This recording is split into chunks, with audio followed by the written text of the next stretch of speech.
Hello students, welcome to online classes.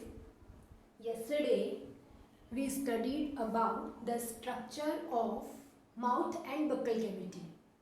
Now we will start the study of remaining part of alimentary canal. The third part of alimentary canal is pharynx. Pharynx is a small sized conical shaped organ which is situated in our neck just behind the buccal cavity. जो part होता है that is called pharynx. In pharynx food and air passes cross each other. Means pharynx से ही जो हमारा food pipe है और जो हमारा wind pipe है वो दोनों इस pharynx से होकर ही निकलता है. It means it is a common passage of trachea and food pipe. दोनों का यानी जो हमारी nasal path है और जो हमारा गला है नेक है वहाँ से दोनों का एक कॉमन पाथवे होता है. It has two apertures. इसके पास टू अपार्चर्स होते हैं that is anterior slit like glottis and posterior gullet. Glottis and gullet एक दूसरे के आगे पीछे होते हैं. आगे की तरफ हमारे नेक में आगे की तरफ ग्लॉटिस होता है इस तरीके से एंड पीछे की तरफ गलट होता है. जो ग्लॉटिस होता है it leads to trachea means opening of wind pipe is called glottis. जो ट्रेकिया है हमारा विंड पाइप जो है उसकी जो ओपनिंग है वो होती है ग्लॉटिस जो फेरिंग्स में प्रेजेंट होती है. एंड द पोस्टीरियर पीछे की तरफ गलट मीन्स जो फूड पाइप की ओपनिंग है इट लीड्स टू इसोफेगस और फूड पाइप. तो जो फूड पाइप की ओपनिंग है it is called gullet. Now trachea और glottis close by epiglottis means जो हमारा ट्रेकिया है उसके ऊपर एक बाइलोब लीफ लाइक कार्टिलेज का बना हुआ एक स्ट्रक्चर प्रेजेंट होता है. जब आप अपना मुंह खोल के देखेंगे you can see a finger like projection in your neck. आप जब अपना मुंह मिरर में जाके खोलेंगे पूरा ओपन करते हैं तो एक फिंगर लाइक प्रोजेक्शन दिखता है आपको यहाँ नेक के अंदर. That is called epiglottis. And the main function of epiglottis is when we swallowing food it covers the windpipe to preventing the food. जब हम इसको निकलते हैं खाने को तो ये एपिग्लॉटिस जो हमारी ट्रेकिया है उसको इस तरीके से जैसे ट्रेकिया इसको इस तरीके से कवर कर लेता है जिससे जो फूड है वो ट्रेकिया में ना जाकर सीधा इसोफेगस में एंटर करे यानी हमारे फूड पाइप में एंटर करे विंड पाइप में खाना ना जा सके. इसलिए एपिग्लॉटिस वहाँ पे प्रेजेंट होता है. It is a cartilaginous organ means cartilage का बना हुआ ऑर्गन होता है. Bilobe leaf-like structure which situated in our neck portion. This is all about pharynx. Now next organ of alimentary canal is esophagus. Pharynx opens into esophagus or we can say food pipe. It is long 22 to 25 centimeter long. Tubular tube-like structure होता है. Muscular means made up of muscles. बहुत सारी तरीके की muscles इसमें present होती हैं. Narrow है बहुत tube like structure narrow part बनाता है.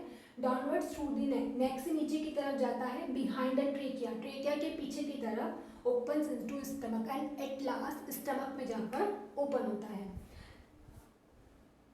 Next conduct food to stomach by peristalsis movement. इसका मेन फंक्शन क्या है? सिर्फ ये फूड को कंडक्ट करता है स्टमक तक. व्हेन वी सर्व फूड जब हम फूड को निगलते हैं तो वो हमारी बॉडी में इधर उधर ना जाए इसलिए ये पाइप प्रेजेंट होता है जिससे कि फूड डायरेक्टली हमारे स्टमक में पहुंचे. से एक डायरेक्शन देता है जिससे कि फूड सीधा मुंह से या बक्कल कैविटी से सीधा स्टमक में एंटर करे. इसका मेन फंक्शन यही है. Next part is stomach. It is a dilate structure means फूला हुआ फैला हुआ स्ट्रक्चर होता है. थिक इसकी मसल्स थोड़ी थिक होती हैं. मस्क्यूलर जे शेप इसकी वॉल जो होती है थोड़ी थिक होती है. बहुत सारी मसल्स इसमें प्रेजेंट होती हैं. और ये जो इंग्लिश का वर्ड है जे उस शेप का होता है. वैसा दिखता है जैसे इंग्लिश का वर्ड जो होता है जे शेप दिखाई देता है. Situated in left upper part of abdominal cavity. जो हमारी एब्डोमिनल कैविटी है इसमें लेफ्ट पार्ट में थोड़ा सा ऊपर की तरफ प्रेजेंट होता है. Left upper part of abdominal cavity. It is made up by 3 parts: cardiac stomach, fundic part and pyloric antrum. और पाइलोरिक स्टमक भी हम इसको कह सकते हैं. Oesophagus opens into stomach by the cardiac region. जो ईसोफेगस होती है वो स्टमक के कौन से पार्ट में जाकर ओपन होती है? कार्डिक रीजन में ओपन होती है। And guarded by cardiac sphincter. यहाँ पर एक कार्डिक स्पिंचर प्रेजेंट होता है। It is also called cardiac aperture which opens into stomach. और यहाँ पे जो स्पिंचर प्रेजेंट होता है, इसका मेन फंक्शन होता है कि ये फूड के बैक फ्लो को प्रिवेंट करता है। मीन्स एक बार फूड अगर स्टमक में आ गया तो वो फिर से ईसोफेगस में नहीं जा सकता। सिर्फ जब ये स्पिंचर की फंक्शनिंग में कुछ प्रॉब्लम ना हो, जैसे कि जब वॉमिट वगैरह होती है तो उस समय हमें कोई इन्फेक्शन हुआ होता है, इस वजह से हमें यहाँ पर ये जो स्पिंचर है प्रॉपर फंक्शनिंग नहीं कर पाता। वरना नॉर्मल कंडीशन में ये जो कार्डिक स्पिंचर होता है जो यहाँ प्रेजेंट होता है, ये बैक फ्लो को रिगर्गिटेशन को क्या करता है? प्रिवेंट करता है। Regurgitation means back flow of food. Food जो एक बार यहाँ एंटर हो गया उसको फिर से बाहर जाने से प्रिवेंट करता है। Next region of stomach is fundic part. This is a dilate part, फूला हुआ बहुत बड़ा लार्ज पार्ट होता है। यहाँ पर ही फूड 4 to 5 आवर्स तक स्टे करता है। रिजर्वायर ऑफ फूड भी हम स्टमक को कहते हैं। यहाँ पर 4 to 5 आवर्स तक फूड स्टे होता है। इसी पोर्शन में एयर और गैस भी प्रेजेंट होती है। एंड इसी पोर्शन में फूड का जो डाइजेशन स्टार्ट होता है, यानी इस पोर्शन में फूड का डाइजेशन होता है तो बहुत सारे एंजाइम्स भी सिक्रीट होते हैं। Next part of stomach is pyloric antrum और पाइलोरिक रीजन और pyloric aperture. This is a narrower part, distal end narrow. मतलब ये ईसोफेगस से या स्टमक का सबसे एंड पार्ट है, इसलिए it is called distal part and narrow part है। ओपन्स इन द डिओडिनम यानी स्मॉल इंटेस्टाइन में ओपन होता है this part. Pyloric sphincter prevents the pre digested food to enter the duodenum. यहाँ पर भी एक स्पिंचर प्रेजेंट होता है। This is called pyloric sphincter and its function is, ये क्या करेगा? जो खाना एक बार डिओडिनम में आ गया उसको भी रोकेगा और प्री डाइजेस्टेड फूड को ही यहाँ पर जाने, मतलब जो पहले खाना इसमें आ चुका है उसको वापस स्टमक में आने से रोकता है, प्रिवेंट करता है। तो this is the structure of stomach. 3 parts होते हैं, cardiac stomach, fundic part and pyloric antrum. Now function of stomach, main function of stomach is the mechanical churning and chemical digestion of food. Means जो food particles हैं अगर हम हमारे mouth से churn करके उसको च्विंग करके भेज रहे हैं, फिर भी जो हार्ड पार्टिकल्स हैं उनको मैकेनिकली सॉफ्ट पार्टिकल्स में कन्वर्ट करना, मीन्स इसको छोटे छोटे पार्टिकल्स में चर्न करना। And then chemical digestion of food, और डिफरेंट टाइप के केमिकल्स की रिएक्शन से उस फूड को डाइजेस्ट करना। That is the main function of stomach. And second another function is reservoir of food. Food को स्टोर करता है 4 to 5 आवर्स तक, so it is also called reservoir of food.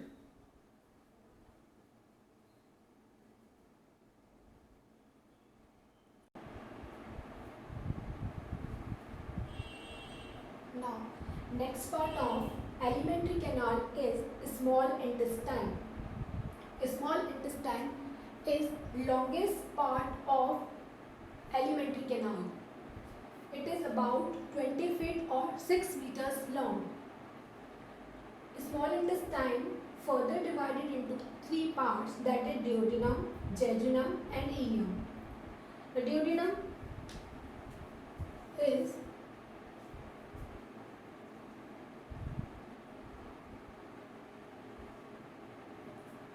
stomach opens into duodenum. It is a widest and shortest part of small intestine. It is only 25 centimeter long part and U-shaped. This part is U-shaped and opens into jejunum. In this part, bile duct and pancreatic ducts are open. दोनों तरह की जो duct होती है, यानी जो pancreatic juice होता है, पेनक्रियास से जो सिक्रीट होने वाला जूस है, और जो लिवर के गॉल ब्लैडर से सिक्रीट होने वाला बाइल जूस है, दोनों डाइजेस्टिव जूस हैं, फूड को डाइजेस्ट करने में हेल्प करते हैं और वो सब यहाँ पर डिओडिनम में आकर सिक्रीट होते हैं तो ये जो पार्ट है ये डाइजेशन की पॉइंट ऑफ व्यू से बहुत इंपॉर्टेंट पार्ट है, क्योंकि इसमें सब तरीके के गैस्ट्रिक जूस आकर सिक्रेट होंगे और ये डाइजेशन फूड जो स्टमक से रिमेनिंग जो प्री डाइजेस्टेड फूड स्टमक से स्मॉल इंटेस्टाइन में आया है उसको डाइजेस्ट करने में हेल्प करेंगे. So it receives bile and pancreatic duct. Next part is jejunum. This is middle part. This is middle part of small intestine. 8 feet long, ये 8 feet long होता है. हाईली कॉइल्ड, इतना बड़ा होते हुए भी इतने से एब्डोमेन में आता है क्योंकि बहुत कॉइल्ड पार्ट है और कॉइल्ड होकर ये फूड के एब्जॉर्प्शन एज वेल डाइजेशन में हेल्प करता है. मीन्स डाइजेशन होगा और फिर उसके बाद जो फूड एब्जॉर्ब होता है वो भी इस स्मॉल इंटेस्टाइन के पार्ट्स में सबसे ज़्यादा होता है. तो ये हाईली कॉइल्ड पार्ट होता है and opens into ileum. Last part is ileum. Last part of small intestine is called ileum. It is longest part of small intestine and 12 feet long. 12 feet long part है. Opens into cecum. Cecum में आकर open होता है. Cecum में आकर open होता है. ये दोनों jejunum and ileum both are highly coiled. दोनों बहुत ज़्यादा coiled structure है. But ileum फिर भी इससे ज़्यादा coiled होता है. Means सबसे ज़्यादा coiled structure जो है वो है ileum. Now next structure, next part of alimentary canal is large intestine. It is 5 feet long but shorter but wider than small intestine.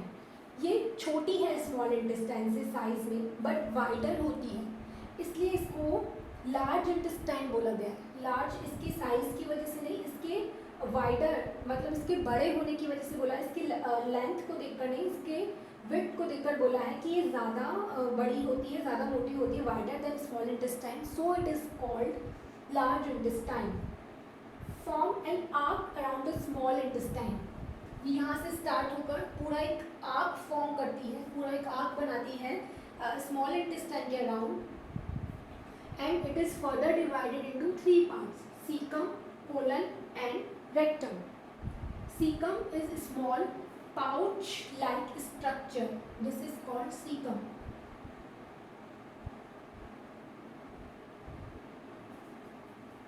Cecum is small pouch-like structure and into tubular structure vermiform appendix. This is called vermiform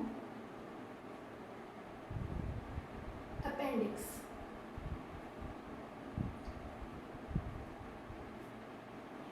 This is called vermiform appendix. ये जो caecum होती है it is also called blind tubule like structure.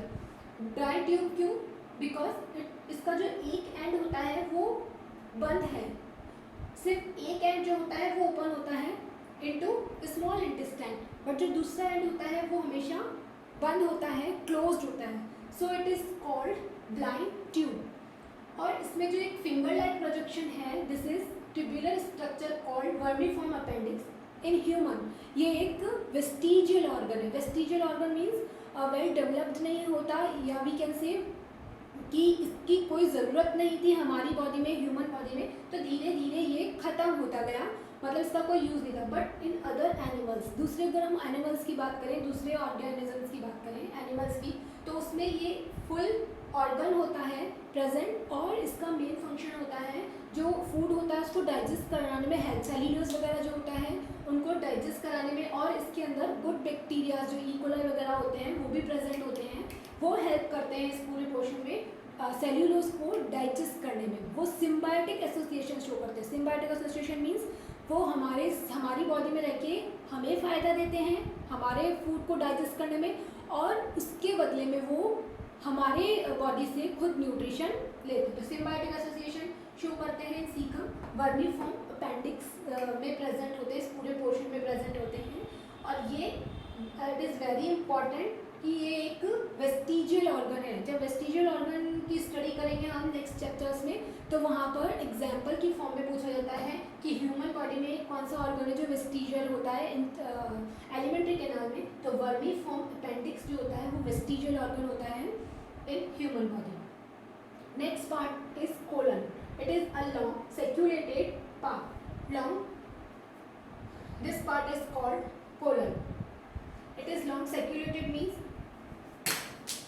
sacculated part means इसके पास में छोटे छोटे इस तरीके से स्ट्रक्चर प्रेजेंट होता है, कॉन्ट्रैक्टाइल स्ट्रक्चर है, इस तरीके का स्ट्रक्चर होता है. So it is called sacculated part.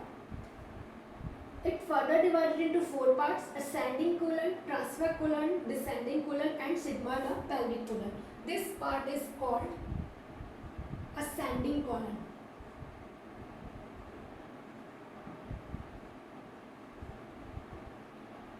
क्योंकि सीकम का नेक्स्ट पार्ट है और जो भी फूड आया वो स्मॉल इंटेस्टाइन से सीकम में आएगा, देन कोलन में जाता है. So it is called ascending part.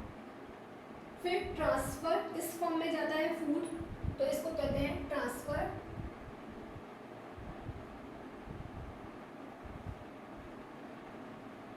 Now this is called descending colon.